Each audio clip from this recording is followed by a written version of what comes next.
Oh, that concludes citizens to be heard. Okay, we'll go on to ordinances. City Council review and may take action on ordinance 2018-618FO and ordinance amending 618B enacted on February the 1st, 2016 by changing the regular City Council meeting schedule. That's at attachment 1. And this is just sort of a point of clarification for Mr. Brennan.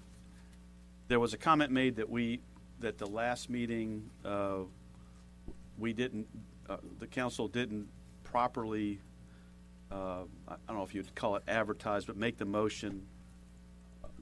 Can you help us with that? Mayor, can you hear me? Okay.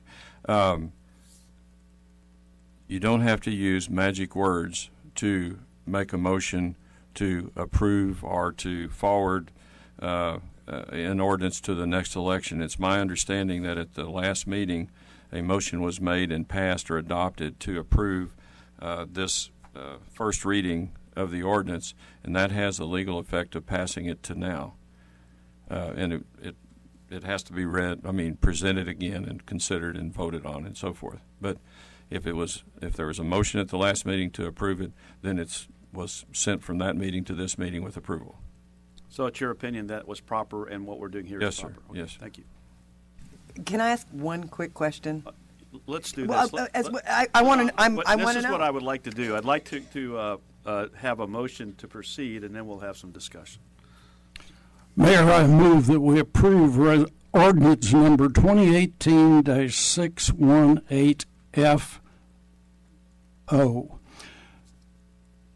An ordinance amending ordinance 618B enacted on February the 1st, 2016 by changing the regular city council meeting schedule with an amended edition of whereas if the third Monday falls on a designated holiday for Windcrest employees, that meeting shall be held the following Monday. Is there a second? I'll second it. Okay, and I guess this is a point for you, Mr. Brennan. Can that be changed? Yeah. I'm trying to understand what happened. You're Mr. Shelton made an amendment to your ordinance. So you're moving the adoption of this ordinance with an amendment? With the amendment as I read. Well, you're going to have to consider the amendment first, then before you consider the final ordinance. Okay. Do we need two readings for the amended? I don't think so. I mean, it hadn't changed the substance of the ordinance. It's moving it. He's changing one day to address the holiday issue, as I understand it. I move that we amend the proposed ordinance to add, whereas if the third Monday falls on a designated holiday for the Windcrest city employees, that meeting shall be moved to the following Monday. Is there a second to the amendment? Second that. Okay, it's moved and seconded for the amendment. Is there discussion on the amendment?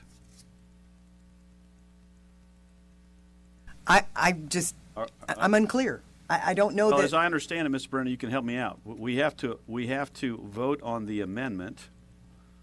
If somebody to amend the ordinance. Yeah, if somebody moves the adoption of an ordinance and then moves to amend it, you have to, well, actually you should have a second for the basic motion to begin with, and then it's appropriate for somebody to make an amendment motion, and that needs to be seconded, and then that gets discussed and dealt with first. Can the second not just make okay, so so we're voting on the ordinance first, or the amended? All right, Mr. Shelton, you made a motion to adopt this ordinance first. Is that correct? Yes, sir. Did That's anybody correct. second that motion? Yes. Okay, so that motion is live and it's on the table. Then you came along and made a motion to amend the written ordinance to change the holiday meeting to the next Monday, as I understand it. That's correct. And has that been seconded? Just to be clear, his original motion had all that in it. It was to adopt the ordinance and and adopt, and with the change of, as he read, the third.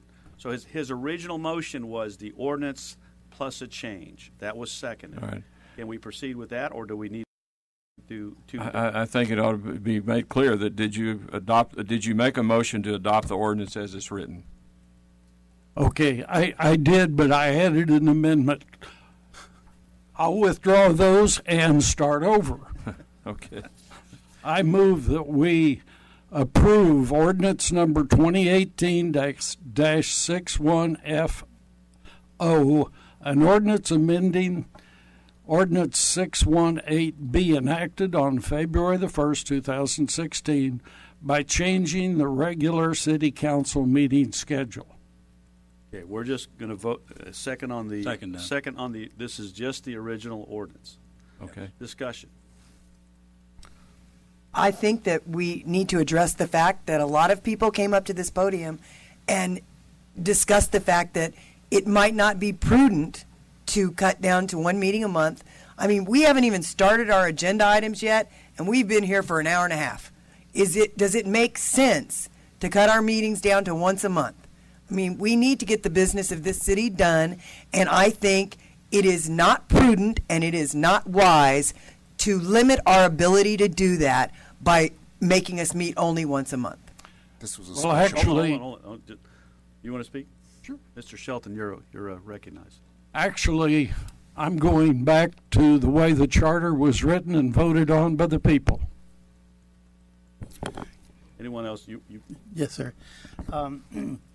You know, I understand what you're saying, going back to the charter, but the last few years, it's always been this way. There's been precedents set, and for the last few years, that's the way it's been done.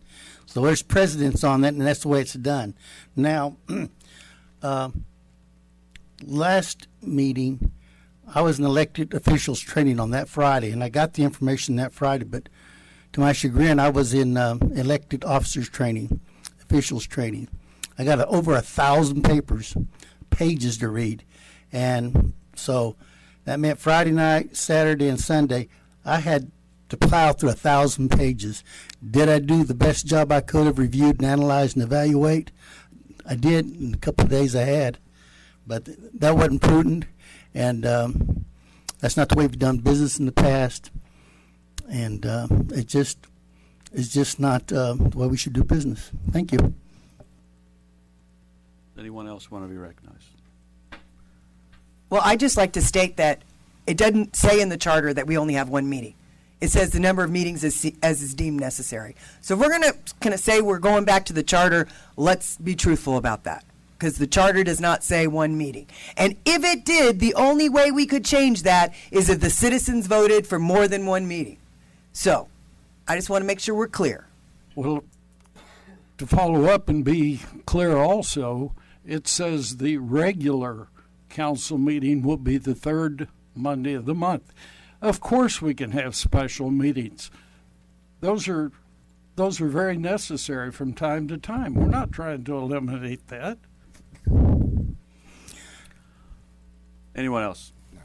Do we need another Yes, I can- motion on No, I think we need to vote on this No, motion. actually, if he's going to make the motion to amend, this is the time to do it before you vote on the original motion. Go ahead, Jeremy. Okay. Okay, the ordinance has been made the motion of and a second, so I move that we add, whereas if the third Monday falls on a designated holiday for Windcrest employees, that meeting shall be held the following Monday. Second that. Okay, there's a second to the amendment. Is there a discussion? I just have a question. Is there somewhere, Mr. Brennan, that states already in the charter or in an ordinance that if a meeting falls on a city holiday, that meeting is moved? Doesn't that already exist? Because I think it does. Or maybe it does. Not to my knowledge. Any other discussion? All right, just so we're doing this, are we voting on both now? No, you vote on the amendment first, find Okay. out whether it flies All or those in doesn't favor fly, of the and then you go amendment, back raise your to the right amendment. hand. All those opposed? That passes. All those in favor of the ordinance as stated, raise your right hand. All those opposed? The amendment. Well, we did the amendment and then we did the ordinance. Yes. So both the amendment and the ordinance are passed. Item number 4, City Secretary will submit the certified referendum petition concerning the creation of the Windcrest Volunteer Fire Department Bugle Crew and enforcement of Section 12, Article 3 of the Windcrest Code of Ordinances to the City Council. The City Council may consider a resolution calling an election for the referendum on May the 5th, 2018.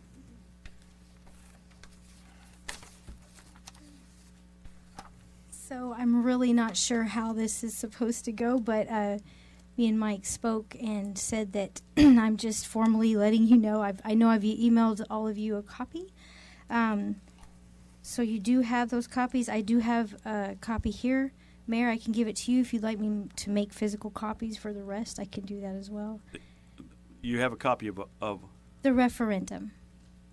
Is that the what? referendum or the resolution?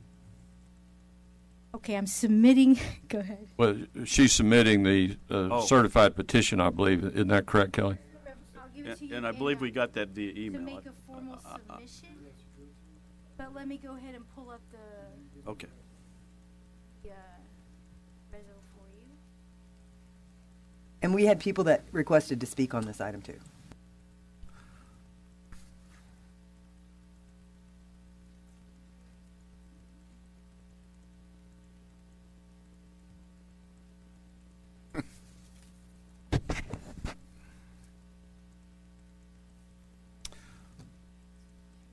Thank you, Kelly.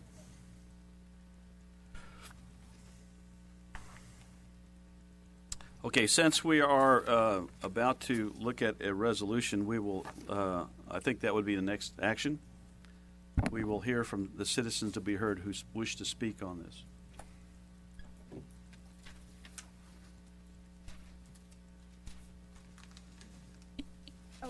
It was Spencer Stubbs.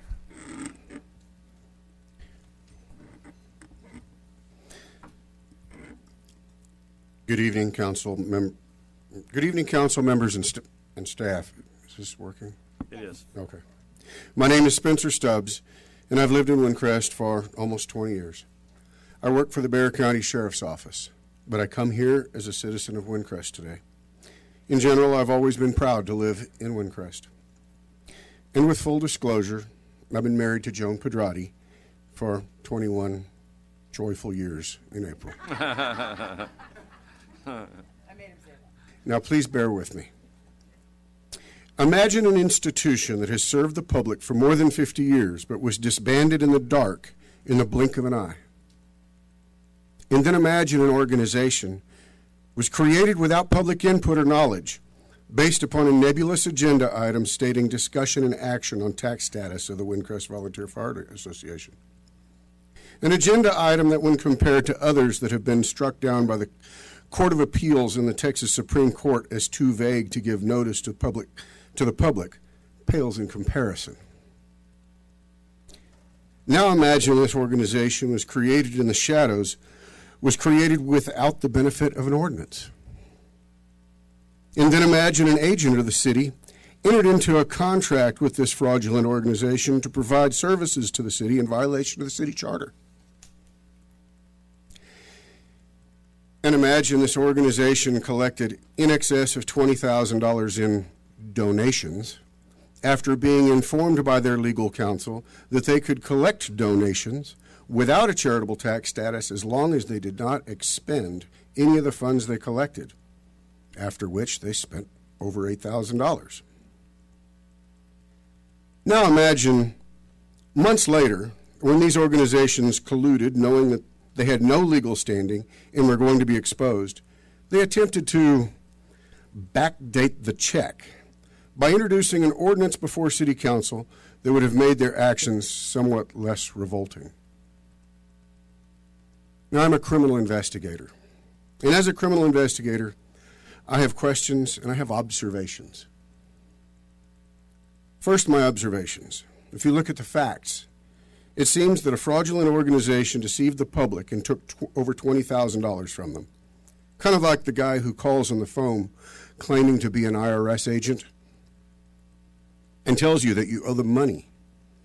You pay them believing they really are an IRS agent and that the taxes are for the public good. But they're not an IRS agent and they just stole your money. This is called theft by deception. And in an aggregate amount, over $2,500 is a felony offense under Penal Code 31.02.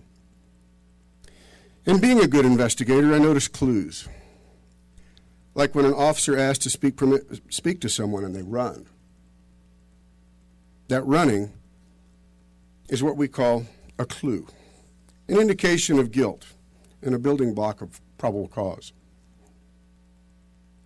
The governing body that purported to the newspaper as recently as last week that they hadn't done anything illegal in creating the new organization tried to introduce an ordinance on January 22nd to create the new organization they continue to purport they legally created 4 months earlier.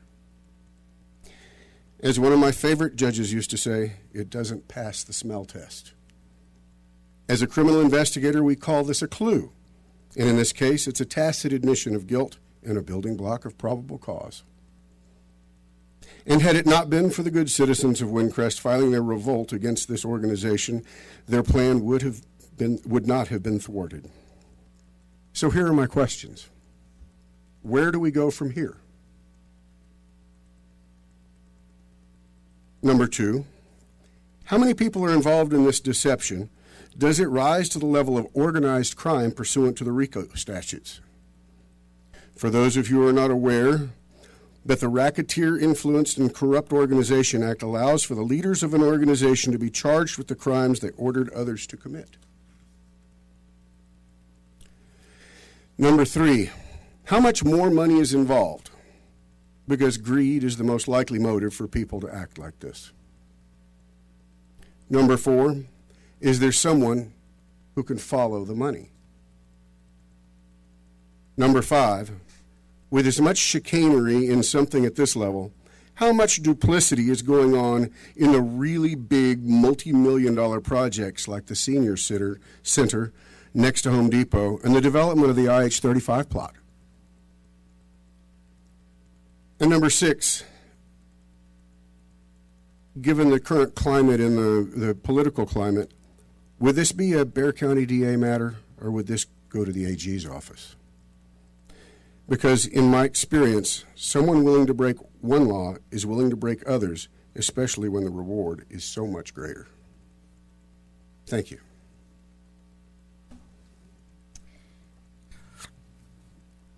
Okay. I suppose we're at the resolution. Although, just to be clear, the item just says that unless I've gotten a different agenda, she's going to provide us a certified petition concerning the creation. But we have a resolution, and I believe it's at least it's I don't know if it's a tab, but Resolution 2018. Did we get a number, Kelly? 2018 658R. 658R. It should be on your screen. I'm sorry. It should be where? On your screen in front of you. Oh. And on the. Oh, okay. I was looking at the paper in front of me, sorry. All right. Sorry. Is there a motion?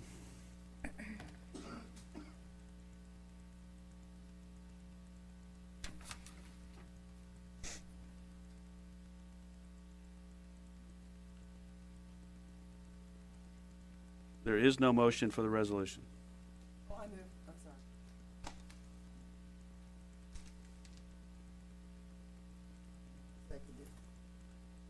No, I need a motion. Are you? I move that we submit the certified referendum petition concerning the creation of the Windcrest Volunteer Fire Department Bugle Crew in enforcement of Section Is your 12 Article 3 microphone of the on? Windcrest Code of Ordinances to the City Council. Is your microphone on? Probably isn't, because I was grumbling. The city. Okay, I move that we accept the certified referendum petition concerning the creation of the Windcrest Volunteer Fire Department Bugle Crew and enforcement of Section 12, Article 3 of the Windcrest Code of Ordinances to the City Council, and call an election for referendum on May 5th, 2018. Does that do it, Mr. Brennan? Yeah, the last part was the key. You move adoption of the resolution calling the election. Okay, there you go. Second. I second. Moved and seconded that we approve Resolution 2018-658R. Is there discussion? Yes. I'm voting against the resolution. The reason is because, in my opinion, it violates the ordinance passed by a past council where I was actually in the minority. I believe we should follow ordinances and resolutions. The ordinance basically states that the agenda item should be sent to the city secretary by the end of business day on Monday before. Then on Wednesday, the draft agenda is to be sent to the council. Only items on the agenda are supposed to be dropped and not added after that Monday. One reason that this was done is for there to be proper time to ask questions and to do some due diligence. I did not find out that this item was going to be placed on the agenda until Friday late afternoon. This violates the ordinance and the spirit of the ordinance. Therefore, I'm voting against the resolution. Well, I think that it's pretty clear that we don't have a choice. Basically, the city charter says if this happens, it then had to come to this meeting. Mr. There Brennan? That's correct. Okay, so as I understand it, you have to vote in favor of this. All I can say to the council is whether you're for this action or not for this action doesn't matter. The charter requirements have been satisfied, the petition has been certified, and the charter requires that it be submitted to the city council, which it has been, and that it's mandatory that the city council vote to call the election under those circumstances. Should And we whether you fail like to, it or not, that's you have to vote for it. should we fail to do that, Then we are violating the law? Yes, you're violating the law, and you're violating the oath of office that says that you will abide by the law. All right, thank you. Any other discussion? Yes. Mr. Brennan, I think there's a conflict of interest in this, obviously. And if there is a conflict of interest, these other, my fellow councilmen shouldn't vote. Well, I think yeah, he that- said we have to vote. Well, I have- conflict of interest, can they vote? I agree, there's not there is a legal- conflict of interest. You just heard it. I'm talking. Please let me talk, and you can talk, sir. Go for it. Okay, show me some respect, and I'll show it to you. Just ask you, continue. Continue. There's not a conflict of interest. Thank you. A legal conflict of interest. Thank you. Just asking. Anybody else? All those in favor? Mr. I'm sorry, go ahead. Mr. Brennan, the vote that you mentioned, if there's an abstain, is that the same as not vote? Yes, sir. That is in essence a non-vote, or a no vote. Yeah. And just to clarify this, if you do that, you have violated your oath of office. I think so. And that would be reason to have you removed. Well, I don't know about that. That's not one of the. I think it's kind of clear. One of the grounds in the charter, I don't think. But the law is when this is submitted properly, the council must call the election. Thank you. Any other questions? So why is the resolution written may consider a resolution? You mean the agenda item? Yeah. Why doesn't it say must, shall? Well, it all means the same thing. It's coming to the council. May I may can't- consider and shall. I are can't two write an different agenda things. item that says you shall vote for it, but I can tell you the law is that you have to, whether you like it or not. Any other questions? All those in favor of passing Resolution 2018-658R, raise your right hand. In protest. Same here. That passes. Okay, general announcements and future agenda items requested. I've had a conversation with Mr. Brennan regarding the recall petitions. There's some question as to whether or not there's time to do that. He did give me just today a reference in ordinance 2015-7300. And so that's the first I had heard of that.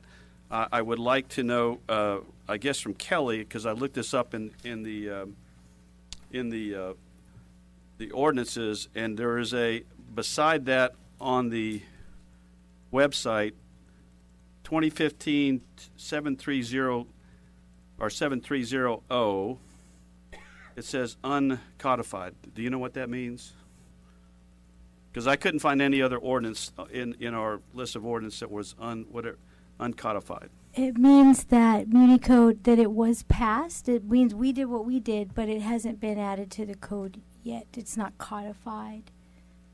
Like when you say it, I mean it's an ordinance. Yeah. Yes, it was So- passed in August of But it says 2015. uncodified. That just means that that Muni Code has not made the inclusion into the code of order So to the when- website yet. So when do we add that? That's what they're doing. That's what they're doing. No, I'm asking when we added that. When we added, Because obviously this is new. As far as we added it. Well, y'all. I'm not the council- suggesting ordinance is new. I am suggesting that Right. on Muni Code is new. So when was that added? to the council passed the ordinance August. No, I'm 3rd. When was it sent to Municode? Oh, so I noticed. So yeah, I noticed that it wasn't codified, and I said, "Hey, why isn't this in there?" So they're gonna. That's when they said, "We'll look into it, but we'll go ahead and add it."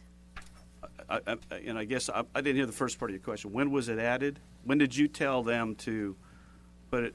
I assume you told them to put it in the code or Yes. in Muni Code. Yes. And when did that happen? So I recently sent an email that said it needs to be, that I noticed it wasn't in there. What's going on? And were you directed to add that? No, it should be in there. Well, there's a lot of things that should be in there. I guess the question is. 608 Was should be it- in there. I mean, there's a Well, lot that's of. right. No, so I noticed it wasn't there. I was like, hey, because whenever I certified it, I looked at the calendar and I looked at the code and I was like, wait, this isn't codified. What's going on? I sent an email to Muni Code that says, I noticed this isn't in there.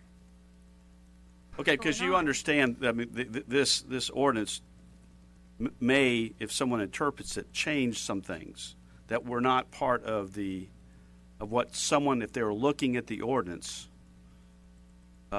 did not have the opportunity to see on our Muni Code. It did. It changes Right, something. so why wasn't it in there? So I don't know. that's That's not my job. question. Right, exactly, and that's my question. That's why I asked them, hey, what's the deal? What's going on? Mayor, could I comment on that question you're asking? Not all ordinances are codified. The ones that are codified are the laws that have to be referred to day in and day out. You know, the criminal violations in traffic, the building standards, the zoning code, and all that. That's all codified because it's a law of the city that has to be dealt with constantly by people all the time. There are some ordinances, particularly, well, for example, election ordinances are not codified because they're new ones every year, and there's no point in having them in a code book. All codified means is it's in a code book. It doesn't lessen the effect of an ordinance that it's not in the code book. Scheduling ordinances like 618 has never been. It gets changed all the time. It's never been codified. There's no need or requirement that it be codified. This particular ordinance came up a couple of years ago about this scheduling of public hearings because somebody on the council had a particular interest in that topic. But it's not required that it be codified. In fact, it would be unusual for this ordinance to be codified because it's a scheduling item is what it really is. Okay, so when was the request sent to Municode to have it placed on the on their website? I don't know the answer to that question. And why, if it isn't necessary? Why so was it whenever, If Okay. it was in my purview, I wouldn't send it to Municode. Okay, Okay. so actually, the reason in January of 2017, the council decided we made the decision to add a feature to the Muni Code, which was the Ord Bank. So with the Ord Bank, that's a courtesy or something that we do for the residents so that they can see stuff that was added. So in all the ordinances that the council passed, whether it's like the library. So in 2017, that's when we did that. I sent all the ordinances that I had to Muni Code. So I'm questioning, because when I looked on the Ord Bank, I was like, hey, this isn't there. And so that's when I asked them, why isn't it there? So that's what I'm trying to figure out now, like, why didn't they add it when I had sent everything? Okay. Okay, would you be surprised to find that if you go on that link, that 618 isn't there? Would that surprise you? I'm just saying, it's something that we deal with all the time, and if you click on that link, it's not there. Yeah. Okay, would it surprise you if I said that you sent this information to MuniCode on January 29th to have it added? Yeah. Would that surprise you? Yeah. Okay. Mayor, we're way off of okay, agenda. just- I move for adjournment. I'll second We are I on. move for adjournment. You're out of order. I am You not. are out of order. No, he's Do not. I have the right Here- to move here's for the, adjournment? We're not finished. You are on announcements. You are out of order. He's still in a. I have the floor. You do not have the floor. The reason that under announcements, I am setting 2 special city council meetings. One Monday, February 12th at 6:30. One Wednesday, February 14th at 6 p.m. The purpose of those meetings would be on Monday to look at recall paperwork. Wednesday, the 14th, would be for the purpose of a hearing. Kelly, have you gotten a written request for a hearing from anyone? No. No. Okay, so So how could you get it from? so Monday the 12th at 6:30, we will have a special city council meeting for the purpose of reviewing the recall paperwork or ordinances as needed per the charter, because there can be a hearing. If there is a hearing, it will be Wednesday, February 14th at 6 p.m. So I'm setting both of those per our charter. I am allowed to do that. Is that correct, Mr. Brennan? I think that's right, Mayor. I hadn't double checked that, but I think that's right. Can I ask you a question? Sure. Well, I understood that for a hearing, we had to advertise that for 15 days. Is that correct or incorrect? that's what that ordinance that y'all were just discussing says. But it says that if something is already set up in the charter, that's what we go by. And as we know, because Mr. Brennan and I had this discussion, anything in the charter cannot be changed by ordinance. This is an ordinance, and the charter says 5 days to 15 days, correct? That's the range of times within which it can be. Just so we're clear, we're not going to have a discussion on this now. I have set 2 special city council meetings per my authority in the charter. Well, We- still, yeah, go ahead. No, Mr. Brennan, let me ask you this question. By the charter and by our rights, do we have the 15 days, yes or no? Yes, sir. No. Okay. That's all I'm asking. We have the 15 days. I They have to go into the newspaper for 15 days. Am I correct, yes or no? Yes, sir. That's Okay, what the ordinance all I need says. to know. It's your opinion. That's my opinion. And how can this ordinance supersede our charter? It doesn't. Well, the charter doesn't require it. We will meet on Monday to discuss this. Well, we have a right to ask the question at this time. You know. Mr. Mayor, we have the right to ask that question. I'm not- No, so we're asking. We're the not gonna have a long discussion. We're asking the question No, from the legal portion of it. And we were basically told that's all I wanted to hear. Okay? You don't want to have a discussion, but you do. Bottom line, everybody else get to be able to. No, you're out of order. It's always out of order when we talk. It's always Okay, out is of there a order. motion to adjourn? No, I'd like to request pursuant to ordinance number 618 that after the recall hearings are completed, we call a special city council meeting at which we discuss personnel issues that have come up during this entire recall process. And if required by law, we go into special session to discuss the ramifications of such issues. We got our 15 days. Thank you. You called adjournment? Yeah. Motion to adjourn. Motion to, is there a second? Second. All right, any discussion? All those in favor, raise your right hand. We're adjourned. Don't take your rights from us. Kelly? I thought today at 5 was the deadline.